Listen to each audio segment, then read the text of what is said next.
Welcome to The Source with your host, Dr. C.T. Curry, and co-host Kobe Owens. News all across the nation.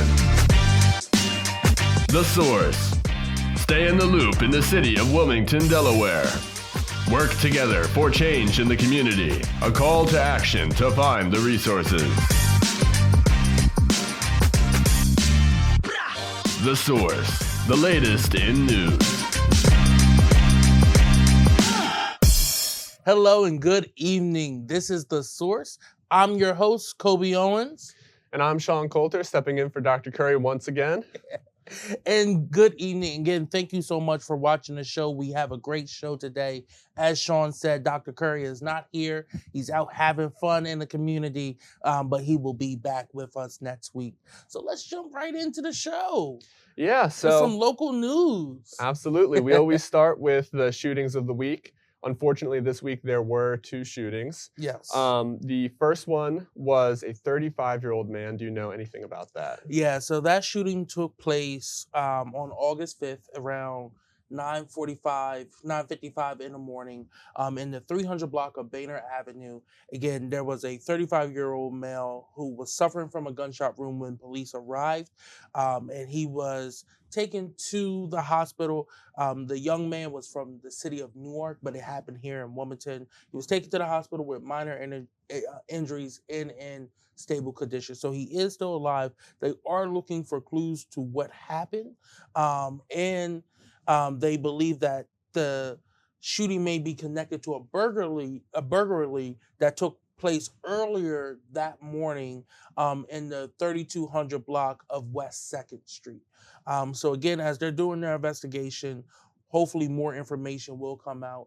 I believe they have identified someone that they believe is a suspect in the case, who is a 69-year-old gentleman, but we're waiting for more details to come out. I didn't expect the suspect to be so old. That's kind of surprising. But as they're getting more and more details, they're seeing that this wasn't just a random act, that it was some domino effects that happened first that led to this shooting. But yeah, that's where we are. And then the police have been very transparent with that case and putting out updates as they get them. Interesting. And I always like to ask, just to make sure that the viewers know, is there a tip line that they can call into for, if they have any information on the case? Yeah, so the detective working the case is Detective Wim. And again, you call the standard non-emergency number if you have any information for that. They, again, as of right now, they do have a suspect, but they are still looking for more details. All right, we'll make sure to put that number up on the screen for anybody who might have any information. Moving on, there was another shooting, and this time it was a 17-year-old boy. Yeah. So on the early morning of August the 2nd, a 17-year-old boy was shot in the city of Wilmington on the 400 block of North Franklin Street, just a little after 2 a.m. in the morning.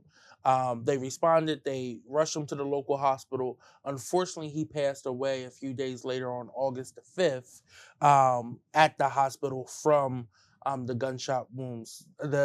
They have very little evidence for this case and looking for information from the community. Again, the detective on that case is Detective Wicks, and his number is 302-576-3654. Again, they are looking for any additional tips on what led to the shooting of this young teen. All right, and we'll make sure, again, that number is on the screen for anybody who might have any information. Moving on from the shootings of the week, we've got some big news that was reported by Delaware Online, and that is that Delaware federal prosecutors, U.S. Attorney, is seeking to get local business payrolls in order to cooperate with ICE and attempt to find undocumented workers here in Delaware. So do you know anything about this process and where they're at? Yeah, so this request was just made on Wednesday to a judge here. Now, I want to say a few things before I get into this story. So the new Delaware U.S. attorney, is appointed by Donald Trump. Biden never got to appoint someone because Attorney Wise, U.S. Attorney David Wise, who was appointed by Trump the first go round, started an investigation into his son. So he did not think it was ethical to fire him and bring in his own U.S. attorney while that investigation was going on. That investigation has wrapped up, and he has retired. And then Trump just last month nominated Julianne Murray. Does that name sound familiar to you? It should. She has run for Delaware Attorney General and Delaware Governor in 2018 and 2020. She is the current chair of the Republican Party, GOP party here in Delaware, and she's going to use this office to attack individuals. It's being politicized already, but as we're seeing mass deportations going on throughout the United States of America, Julianne Murray is looking at taking this fight right here in Delaware and going after the payroll data to be able to turn that over to federal immigration agencies. The case is going to be litigated. And it's probably going to start very soon. And I mean, you're going to have all different types of employers trying to fight back against this because it is people's private information that the government shouldn't have. The subpoena is starting with 15 Delaware companies, and what they're asking for is employee names, addresses, wages, social security numbers to aid Donald Trump in rounding up undocumented people. At the end of the day, we already know that Trump and the Department of IRS are using the taxes that are being paid by undocumented people. And I want to say that one more time. The undocumented community pays taxes but cannot get benefits from it. So they're paying in to help others' healthcare, others' nutrition programs and stuff like that. So again, don't let the narrative confuse you because Donald Trump has been saying, oh, they just take, but yet they're using the tax records to go after people. Again, that's what this is doing. We earlier this year, Representative Mara Gorman passed her first major piece of legislation as a legislator, banning the cooperation between policing agencies, law enforcement agencies in the state in working with ICE. This comes after Camden has signed a 287G agreement, which should have been banned under the Biden administration, but because of some Democrats in the Senate, they weren't able to get it done. Governor Myers signed that legislation into law, and it covers not only the state police, but it covers all local municipalities and banning them from being able to do that. So again, this is retaliation for doing that. From my understanding, I think this is going to go to our chief district judge, which is Colin Conley, for the Delaware district on the federal bench. So again, we will see if this subpoena will be able to go through and what will come from that. But again, it is very telling that this is one of her first acts in this role, is trying to go after people's private information. Yeah, and it of course is always interesting when they target Delaware of all places because, like you said, of Trump's hatred for Biden. Yep. That's definitely shown in these early. I think we're 13% through his term. Yeah. And it's surprising to me how much Delaware has been on the map and on his agenda. But I thought this was important news. I think that the federal overreach in terms of our private data is only getting worse. We've seen it with their proposal for medical data. They're trying to round all that up. We've seen it with Palantir's, I think it was a $10 billion contract with the Department of Defense. So it's really important for Delawareans to be aware of this and continue to advocate for privacy, especially when it's being used to attack predominantly people of color. Yeah. But, again, as this process unrolls and as the case is litigated in the courts, we'll keep updating the public on this and bringing light to this. It was rumored that she was thinking about doing this for a little bit, and I really didn't see a lot of media coverage. But now that she is taking this step, we got to keep an eye on what she's trying to do with this office.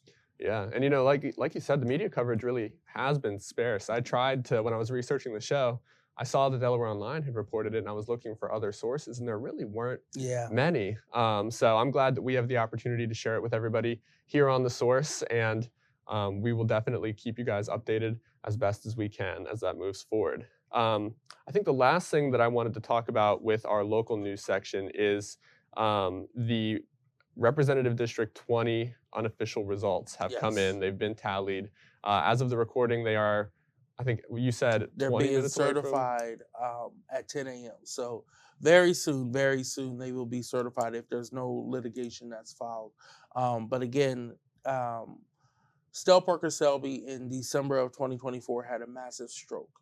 And instead of letting her recover like they have very commonly done down in the Delaware General Assembly, the Republicans down there took an opportunity to attack her and not allow her to heal. Now, mind you, I want to take you back a few years where they had almost 4 of their members out at one point in time. They had one member, Peterman, who was out for 3 straight years, ran for re-election, not being able to knock on a single door because he had slipped and fell off a ladder and had multiple back surgeries. You had another one who was out dealing with some health issues, going through treatment and everything.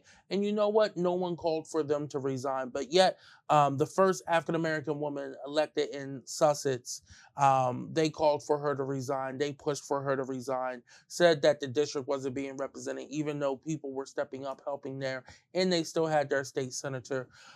Stell Parker Selby did resign at the end of June.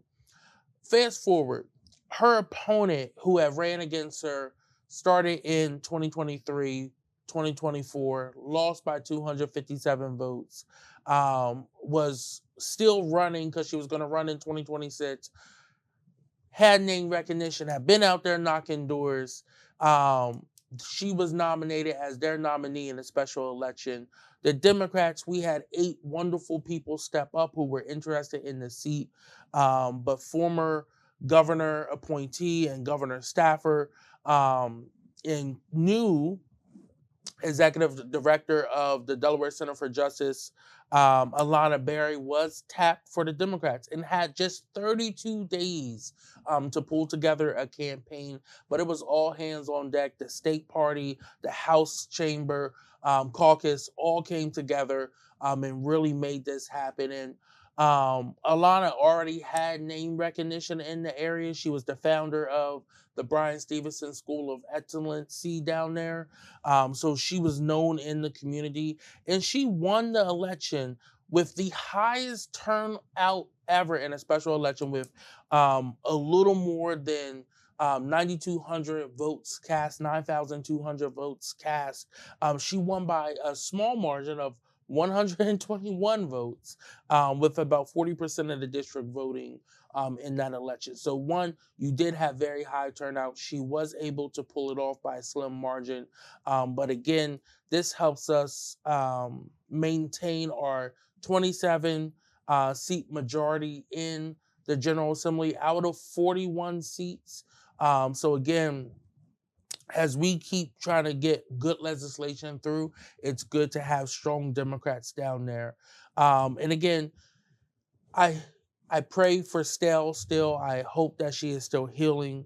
I am very upset that this is how this turned out, because Stell did represent that district very well. And I know that Alana will represent that district well as well too.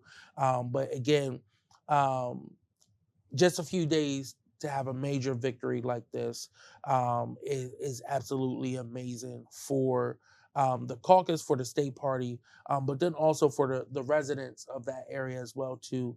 The Republicans thought that area was going to flip, that they wanted a Republican in there.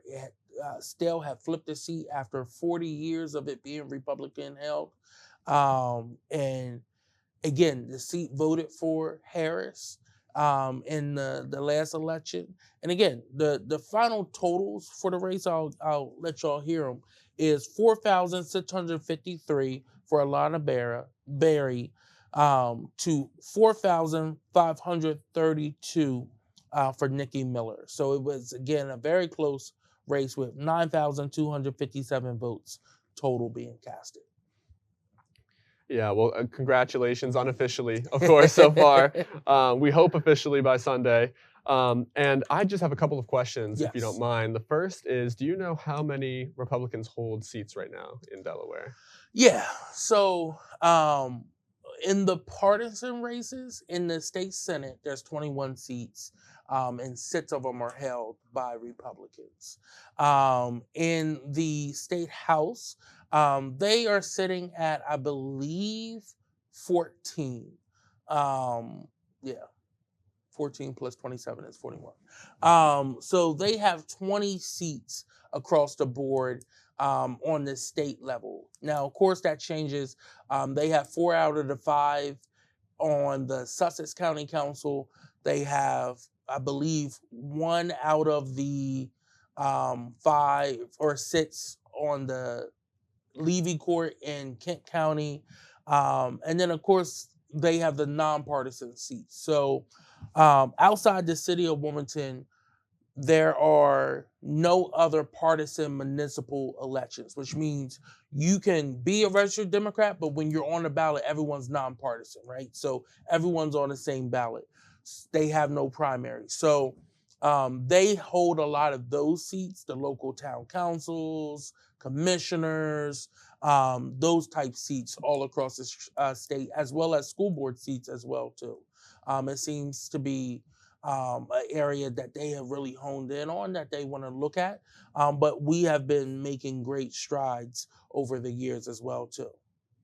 Thank you for that. Yeah, that's something I didn't know and is really interesting. Yeah, and there's one Republican on the Wilmington City Council because we have to have one minority party seat. My next question is, you mentioned that there could be litigation against the results. Mhm. I'm wondering, and I'm sure many of our viewers are too, what would that look like? What would kind of be the process? Oh, I mean, because it's so close, they can try to file for a recount if she's willing to pay for it. I believe it is outside the window of an automatic recount. Outside of that, I mean, they can try to. They're using all different type of narratives that Nikki was left off the ballot. She wasn't. They're using that. They have an issue with absentee voting, something that we have been using in this state for over 50 years. So again, they can try to file anything. It's whether or not they actually can find a lawyer who is bold enough to do it. Yeah, absentee voting, I know, has definitely come under fire since the 2020 election. Yeah. And it is tough because it does tend to skew Democratic. So it has always registered to me as just an assault on Democratic votes. Oh, absolutely. Well, here in Delaware, yes. But if you look at other states, honestly, it wasn't until recently early voting has been something that Democrats have really done good with. But if you look at other states, right, the Texas, the Oklahomas, the Kansas, Republicans don't win on election day. They win with absentee or early voting. Now it has changed now that it's become more hyper politicized, and Trump said absentee's bad. So now you have some of the voters who have voted absentee for decades. Now they go out on election day. But again, that was the trend going up till 2020 when Trump said the election was stolen. So, all right, well, we shall see. We shall see. And again, Trump is still pushing that narrative of the election was stolen. And at the end of the day, one of the things that you saw in 2020 was people were fed up. And even his base, who were against the mask mandate and the shutdown and everything, you forget who put all that into effect was him. And then he just blamed everyone else. You saw, in 2020, you saw people, because they were shut in, so motivated for change. And I think I hope it doesn't happen, but with how things are going with Robert Kennedy Jr. and Donald Trump, I do believe that we may end up in another situation very similar to 2020, where we have a global pandemic or a United States pandemic when it comes to a health breakout or something like that, because COVID is back on the rise right now. We have other diseases that are now rising as well too, and it's only been 8 months. So it is very scary to watch that the government's not doing something to try to slow the spread of things, and we're going to get in a very sticky situation yet again under this administration. Yeah, I absolutely agree. I mean, if you look at the 2020 response, prepared is not the word I would use. And that was when most of the federal agencies were actually still armed and operating. Now that most of them have been gutted and are, kind of inefficient, I worry that if we were to face a resurgence of COVID or some kind of a new outbreak, that the response would be even more hampered and delayed. So we can only hope and remind our viewers to be aware of symptoms, to stay up to date on your shots, and to continue to trust the science and stay healthy. But I think that's all the time that we have for our local news section. Yeah, so we'll be right back. Join us live for our weekly worship.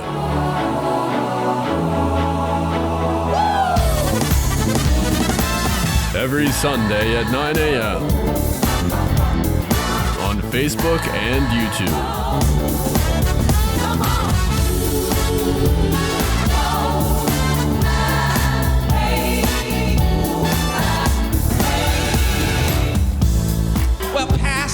I'm doing the best I can, but I still gotta have a little Chardonnay, and I still gotta have a little this, and I gotta still sneak around. The devil is a liar. That's an excuse. Wilmington's most exciting church. How you doing, community? I'm Alexander Hackett, and I'm here today to talk about Community Staffing Agency. I am the owner of an educational staffing firm. And what we do is we staff all the schools in Delaware with substitute teachers, paraprofessionals, janitorial, and even substitute nurse. So if you have a school and you need our services, please contact me. But also, if you're in the community right now and you're looking for a job, please find me. And the way you can find me is by visiting communitystaffingagency.com, but also get into my direct line, 302-252-8982. Please contact me, please reach out. If you need assistance with your school or if you're looking to get into school, Community Staffing Agency is the place to be.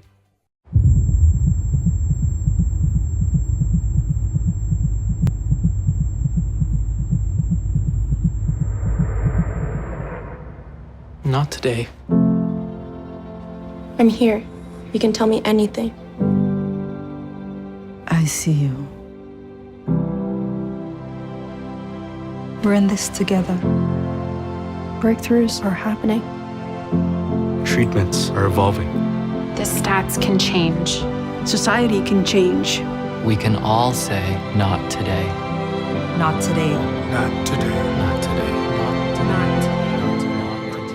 Not today. If we're together, bound to be better. When we're together, together.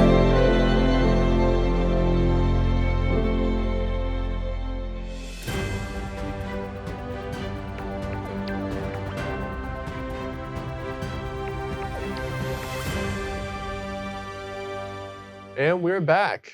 All right, so it's time for one of my favorite segments, the Kobe Corner. What do you got for us today? Yeah, so wanted to start out with some national news. Unfortunately, there was a mass shooting that happened down in Georgia, in the Savannah area almost.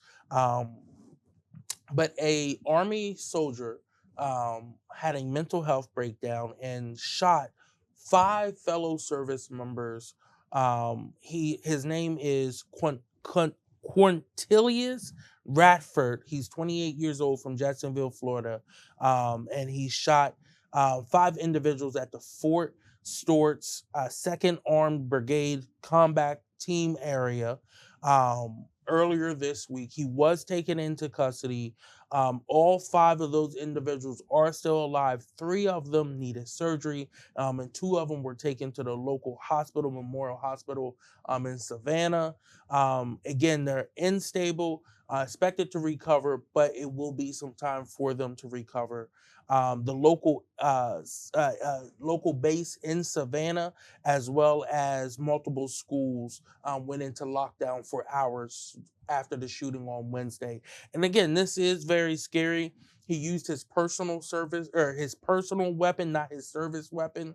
But again, there were a few individuals, soldiers, who were able to tackle him and subdue him before law enforcement arrived. From my understanding, they did not even have their weapons on them at the time. But after he had shot a few of them, they were able to get behind them and take them to the ground. The deeper dive is, who is this gentleman? And what led to this shooting? Was it a disciplinary action? Did he just break mentally? What happened? What led to this? And again, he has not been deployed yet, but has been enlisted since January 2018. So as more information comes out about this, we will keep you updated.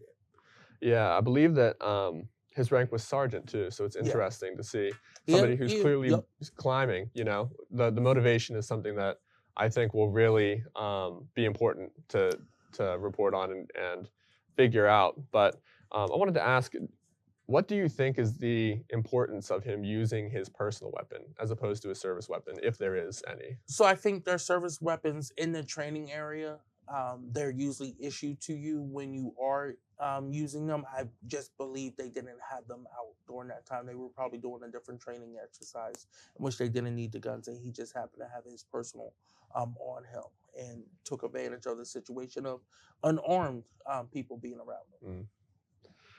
Gotcha. Next, I want to talk about the U.S. Homeland of Security.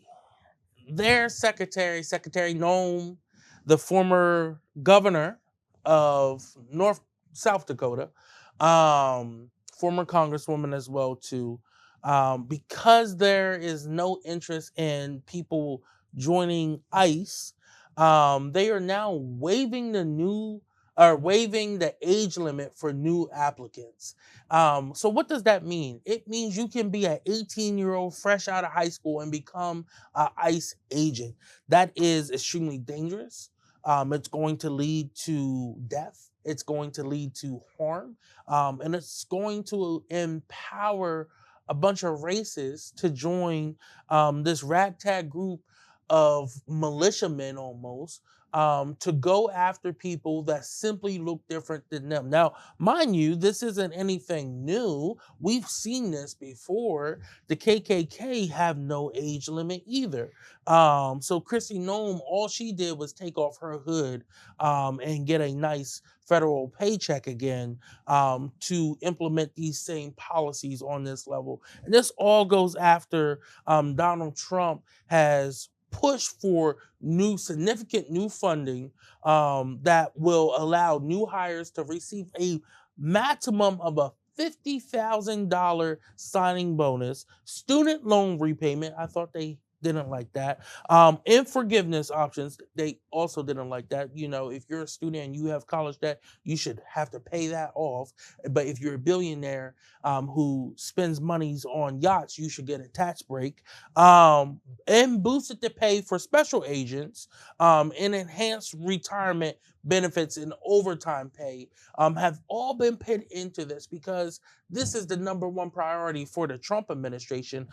Forget about the people who are starving. Forget about the people who need affordable housing. Forget about the people who want to just have clean air and clean water. Forget about all that. This is the priority of Donald Trump. And again, this effort is to hire 10,000 new ICE agents. Now, I don't agree with Donald Trump and Doge on everything, but some agencies have a whole lot of hoopla, a whole lot of fluff, a whole lot of do nothing individuals. And if there's ever any that do that, it is ICE. It's an inhumane system that we have here in America right now. But it's funny. My people came here on boats. Other people came through Ellis Island, but this is stolen land built by slaves. And now, because there is a extreme fear of a majority becoming the minority in this country, they are using inhumane tactics like this to go after people who are of darker skin. Realizing that most of the undocumented people in this country are people who overstayed their visas, people who are working in corporations, again, who are being productive residents of America, right? They're paying their taxes. So again, Trump is just going after people. He's also, Homeland Security is also going after the fact that going after marriages as well too, making it harder for someone who's a non-resident to be able to marry a resident here. So again, it's just all inhumane. This is not what we need in America right now. We should be more welcoming. We should be looking at how we can build this country up. Our diversity is a key aspect of this. But instead, you have Kristi Noem and Donald Trump pushing things like Alligator Alcatraz, right? Something that has that they're going to use as a detention facility that has flooded multiple times. And they're saying, well, if people are stuck in their cages in there, that's okay. You should know not to come here, and that this is the way of the future. So again, we have to see what is going on. Now, the interesting thing is that they're eliminating these age requirements, but then they're also on Truth Social lying, saying that we received 80,000 applications to be ICE agents. So why do you need to change the age limit if you have so many applications? So again, we'll see what happens with all this. But we'll be following this as well too. Absolutely, and you touched on a lot of really important things. One is their ability to lie in order to get what they want. It seems to me like Doge, effectively, they lied to Americans, they tricked them in a very non-clever way, and all that they've done with all of that money that they did not save, they just rerouted because our deficit is increasing massively. Yep. They've created their own private militia with very little rules, with no accountability, and now with all the money in the world to do what they want. Yep. And I think that if you look at the rhetoric around it, you'll see that exactly what Kobe is saying is what is happening. There is a fear around the quote unquote white race, which is not a race, but becoming the minority in America. The Department of Homeland Security just recently tweeted out, join ICE. They used the words defend your culture. They tweeted out that picture, that painting, which we can put on the screen, and you can see it is riddled with blatant symbolism. It is not subtle, yeah. And there is such an interesting war on multiculturalism happening all across the globe. You have the genocide in Gaza, which is Israel attempting to wipe out the Palestinians and take that land for themselves and continue to spread the Jewish faith, but the Israeli Jewish faith. They also want power, and they get that through nationalism. You have Russia, taking over Ukraine.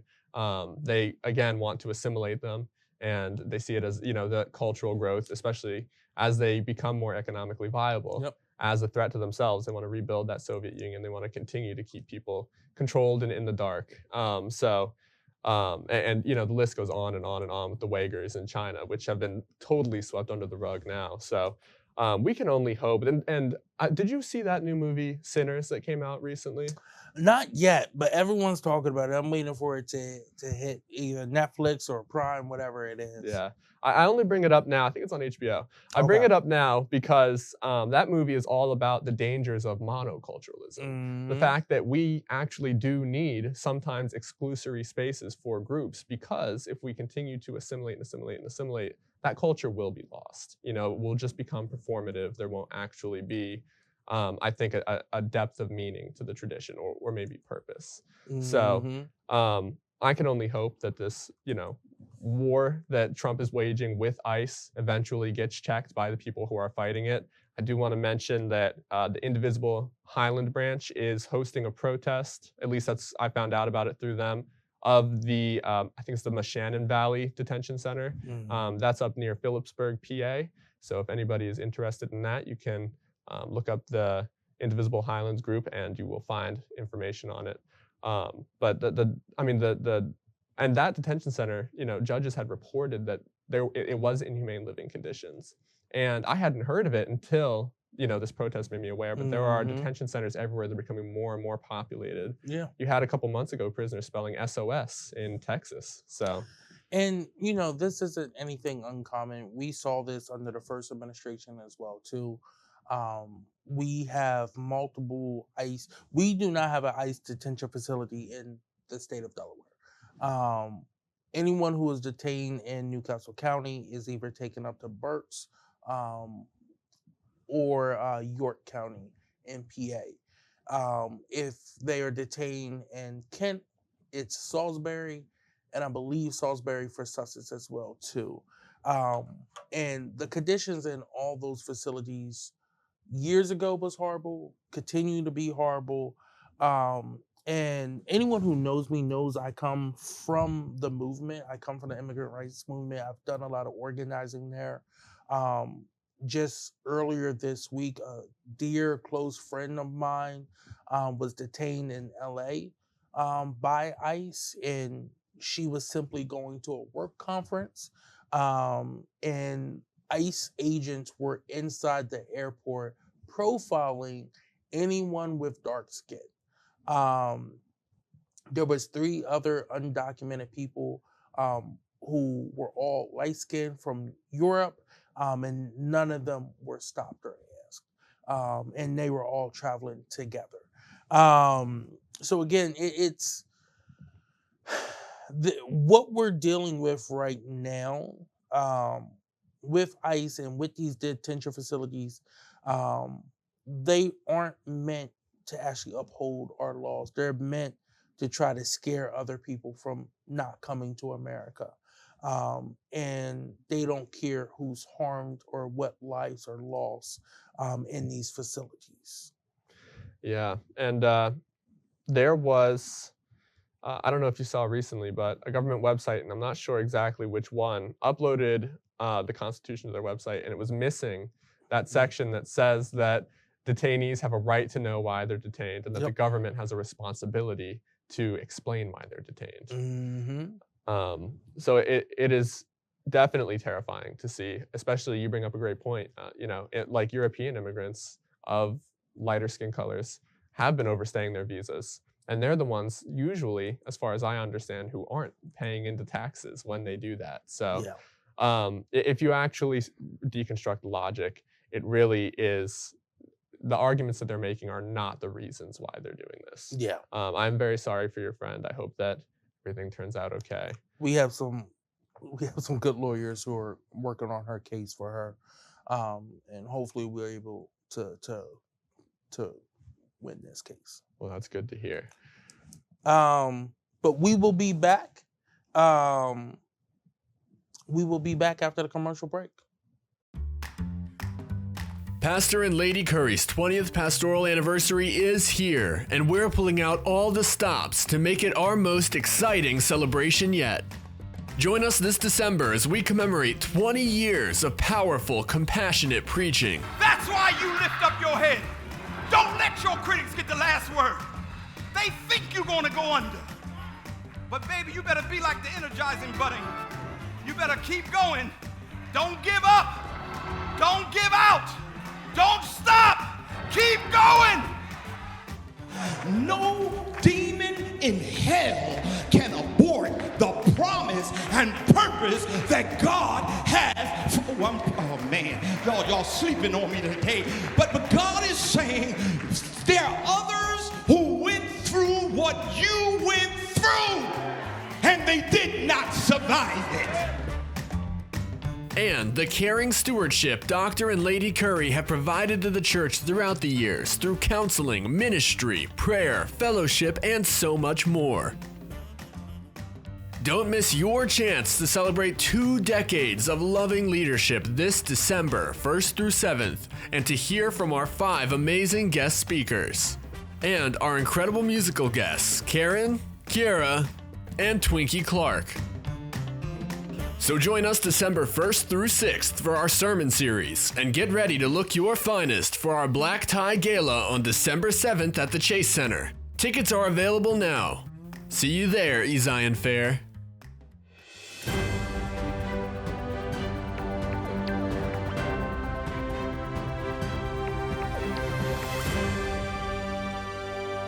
And we're back for the last segment, the state of politics, and what a state they are in. Yeah, tell me about it. The first thing that we wanted to talk about was Trump's White House expansions. We know since he got there, he put in all that cheap gold. Yes. And he paved over the Rose Garden, which is a tragedy in my opinion. If you look at the history of the White House and the construction, people have really been very intentional about the reasons that they amend it. I think that Mrs. Onassis probably is the biggest legacy of White House construction and design. And now he's announced his $200 million ballroom, which comes after him criticizing the Fed for expanding their buildings incorrectly, where Jerome Powell had to... He's like, no. Yeah, he said, no, that's not correct. We built that building already. Yeah. And now he was recently seen on the roof of the White House talking about, he said, I'm looking for more ways to spend my money, which is very alarming because I think that that is how he views the White House, is as a way to make money, as an investment he's making for himself. He's trying, I think, to make it his new Mar-a-Lago, you know? And I see it as another way that he just wants to force his legacy on us. We can't forget Trump because now we've got a ballroom in the White House that was all Trump, and it's going to be there. So I just think it's really hypocritical of him. I think that looking for more ways to spend my money while people are starving, while people can't get access to healthcare and they're seeing their fundamental rights rolled back, it's just insulting. Yeah. And it came out, he took a walk on a roof the other day, and Secret Service looks very stressed because it's probably very hard to secure that. The pictures he posted on Truth Social and Twitter showed, there's crowds cheering my name. Mind you, I have a friend who was out there protesting, and they were not saying, they were saying, hey, ho, ho, Donald Trump has got to go. And maybe he got confused, but Donald Trump lives in his own little world where he does not understand reality, it seems like. Again, the Rose Garden has been one of the most historical places in U.S. history, somewhere where we should have preserved. We have seen major legislation signed there. I've been to the Rose Garden. It was absolutely beautiful. And now not only is he just getting rid of it, he's putting concrete patio down so that he can have parties there. Again, Donald Trump is nothing but a shifty businessman who cares about himself. He's probably going to try to hold some fundraisers inside the White House, which is illegal, but he's probably going to do it. And he truly does believe that he is going to be president forever. He is trying to make sure that they are pitting people in place now to go after our elections. And I know we're going to talk about this in a little bit, but you look at what he's calling for states to do when it comes to redistricting. You look at where he wants the RNC to focus all their resources. It's not on the governor's races. It's not on the Senate races. It's on Secretary of State, people who control the elections in the state so that they can invalidate elections that he doesn't agree with. They're looking at targeting attorney generals to try to go after the rule of law. He is trying to push through nominees for the bench so that they can have more favor on the federal bench. So again, this fake commander-in-chief, more like a developer-in-chief or scammer-in-chief, is still doing things how he did when he was doing business in New Jersey, or when he was working with his buddy Andrew Cuomo. So again, this is what we're dealing with right now. We're dealing with a president who is corrupt, just to the very bone corrupt. It's like everything you think he would not do, he's like, hold my beer, watch me. And it's just scary at certain points. You never know what the next move is going to be. Absolutely. And it's frustrating how loud he's been able to be with his corruption, how many times he's been able to say that he bought the election, which is essentially legal corruption. Some of the ways that they did it maybe weren't, but lobbying in the United States is legal corruption. And yeah, we can only hope that as he erodes the checks and balances, people continue to fight and we continue to restore them because we need them. He is dictatorial at heart. And I actually want to move on that subject to his firing of the statistics chief after he reported that jobs were not growing, that they were falling, and that, or that they were growing at a pace that was less than Trump had wanted to report. And I mean, if firing people for doing their job right is not fascist, I really don't know what is. Yeah, so Trump, first he posted on social media upset that there was only 73,000 jobs created in July, a lower number than what was predicted and what was expected. And he condemned the downward revision of the numbers for May and June, which again, altogether, the 3 months totaled 58 fewer jobs than they had expected. And he was very upset about it. And then a little bit afterwards, now, mind you, this is the same person he praised in January, February, March, and in April for doing such a wonderful job. Dr. Erica McNafter, who is the commissioner nominated by Biden, who presides over the job reports, he fired her because she messed up the numbers. Not the fact that the economy's messed up. She messed up the numbers. Even though she was great, the smartest person ever, in just 3 months prior to that, the biggest and best, right? As he likes saying. It's almost like he's getting forgetful with things as well, too, because he forgot that he's the one who nominated Jerome Powell for the position, the best person to be the Fed chair. And now Jerome's like, yeah, I'm here, but like, I'm going to do my job and you're wrong.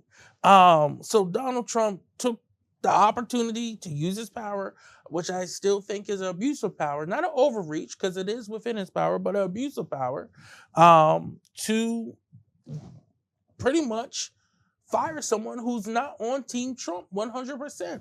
And I think it clearly shows that they don't care about the facts. They care about the optics. Tell our people they have jobs and they'll believe they have jobs. I don't know if that pays the bills. Can I call Delmarva and be like, y'all got the money? Does that work? No. So again, Trump's logic here is shifty. That's all it is. It's that God complex. He thinks he can just speak it into existence, and on the seventh day, let there be jobs. Right. So, again, they do worship him like he is one. But he's not. He's far from anything godlike. I think he has a friend down under. But that's it. I don't know. Honestly, I don't know which one's worse right now. They're both actually they may be twins. South Park would agree. Did you see that? Yes. Because his actions are very reflective of the man down under. Mm-hmm. Absolutely. And the Bible, you want to, he is so quick to manipulate the Bible and to sell it with the Constitution attached, neither of which he's read. And, all the time it's telling you, don't trust people like this. Don't worship false idols. If you look at his obsession with gold and how many times the Bible critiques people who have an obsession with gold or use gold to represent greed and evil and, sinful behavior. Yep. It is astounding to me, the cognitive dissonance and the willful ignorance that people can have when they say that they vote for him to support Christian values. And yet they critiqued Biden all the while, who was an actual practicing Christian. Yep. So it is really a shame to see him continue. Like you said, I think it's an important distinction, that difference between abuse and overreach, because as the Supreme Court continues to rule on his side, it's going to be less and less overreach and more abuse. Oh, absolutely. Absolutely. And then also I know another thing that I'm loving right now is Representative Mike Flood from the 1st District of Nebraska broke the rule of the Republican caucus right now. And the rule put forth by Speaker Johnson was have no public town halls. And he decided, oh, well, my district loves me enough. I'm good to have one. Now, his district is one that relies heavily on Medicaid and Medicare. And he held a town hall. It was packed. It had over 700 people in attendance. And let's just say he did not get shown any love. Those residents, long-term MAGA supporters, long-term Republican voters, they were pissed about his vote on the one big, beautiful, really ugly bill. And how it's going to affect their health care, their benefits, SNAP benefits. See, the Republican caucus is so confused because, again, they're using racism as their guiding practice here because they believe that only Black and brown people are on SNAP benefits, that they're the only ones on Medicaid and Medicare, when actually in reality, it's a very small portion. First off, having issues with your income, it has no race. Everyone struggles across the board, and everyone has benefited from these programs. And Nebraska has been one of these states that have overwhelmingly benefited, especially with other states having to pay in to help them out because they're not self-sustaining. But during this town hall, viral video came out saying vote him out. And when some of the individuals in there were interviewed, they weren't saying vote him out to vote for a Democrat. They're saying they need someone who's more conservative, who's going to fight to protect them now. They were calling for a primary for him. So again, this whole narrative, it was a bunch of Democrats in there. No, these were not Democrats. These were your base. This is a very Republican district. He tried to explain why he backed these changes made to Medicaid, the Trump tariffs and everything, and with the hope that it will benefit the state next year during the election. And they just were not having it. Now, within a day of this town hall, my friend and ASDC president, Nebraska Democratic Party chair, Jane Cleve, has recruited someone to run against him on the Democratic side. And the executive director of the party there is probably my favorite executive director of all the state parties, Precious, has been on all the Republicans there, holding them accountable. But there is a man from Lincoln who works in renewable energy industry by the name of Eric Moyer, who officially announced that he is going to be running. They're having a kickoff event next week, but he has already raised hundreds of thousands of dollars, and residents are going to have at least one option to vote Mike Flood out. I don't know if Mike Flood's going to get a primary or not, but the Democrats have fielded someone there where they haven't been able to field someone in the past. So again, people are fighting back. Yeah, and it brought me so much joy to see. And it's exactly why they're trying so hard to redraw the lines. Oh, yeah. They're trying to do it now, I think, in Illinois. The Texas Democrats have fled the state to avoid the vote, racking up thousands of dollars in fines. And some potential arrest warrants that have been called for them. The Speaker of the House has issued arrest warrants for all the Democrats who have fled. The Attorney General who's running for U.S. Senate and the governor are having an outs right now because the governor asked the state Supreme Court to remove key Democrats from office because they left the state. The Attorney General sent him a letter saying, you don't have the power to do that. I have the power to do that. District attorneys have the power to remove them as well, too. And Kim Patton is giving them until Friday. So when we come back on the show, we'll be able to update you. And he said he's going to start taking the legal action to start removing some of them. They have fled the state. They have gone to Illinois, New York, Massachusetts, California, Colorado, because they want to break quorum. And they're doing this because Donald Trump asked Texas, not because there was any litigation, not because people felt like they weren't being represented, but because he's scared he may lose seats in this upcoming election. He said, Texas, redraw the district, give me 5 more Republican seats. And that's what they did. And the Democrats know they don't have the votes to stop this map, but they do have the power to break quorum.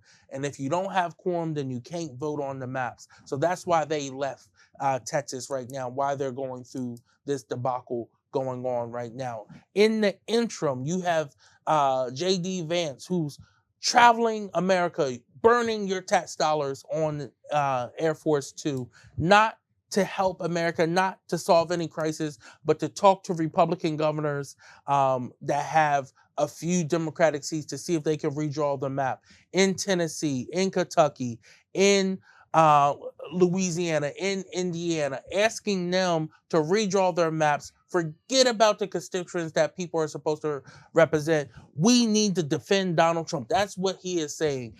They are trying to steal this election yet again, and the battle is afoot right now. And in Democratic states, Colorado, New York, California, we have independent redistricting committees, and those governors are now taking steps to get rid of those redistricting committees so that they can fight fire with fire. I am not in agreement with this because I think this will completely erode our democracy, but I do understand what they are trying to do. California can match Texas with redrawing 5 Republicans out. They could probably get a few more out as well, too. New York can do another 3. If that happens, then you'll probably see North Carolina try to get rid of 2 more, even though they already tried that. And they try to get rid of 4 Democrats, but 2 of them were able to win in the Republican districts with Trump on the ballot. So we will see how this all plays out and what comes from it. Absolutely. Personally, I'm hoping that it sparks more conversations and debates about the efficacy of the Electoral College, something that I think there are a lot of people who are still steadfastly for it, but as we watch gerrymandering continue to erode our choices as voters and make that more of an illusion, I think that it will be very interesting to see what people and what especially elected officials come out and really defend it and who is calling for reform. I don't think we have time to get into anything else, even though that sets us up perfectly for an analysis. So I'm going to ask you real quick in just a couple sentences, with everything that's going on, how are you feeling about the midterms? I'm feeling good. I feel as though that this is going to motivate more people to come out and vote Democratic. All right. Well, we're going to get into it more next week when Dr. Curry comes back, because I know that's something he loves to ask. That's part of his favorite parts of the show. But we thank you all very much for joining us once again on The Source. I was your temporary host, Sean Coulter. I'm Kobe Owens, y'all. Take care. You've been watching The Source with host Dr. C.T. Curry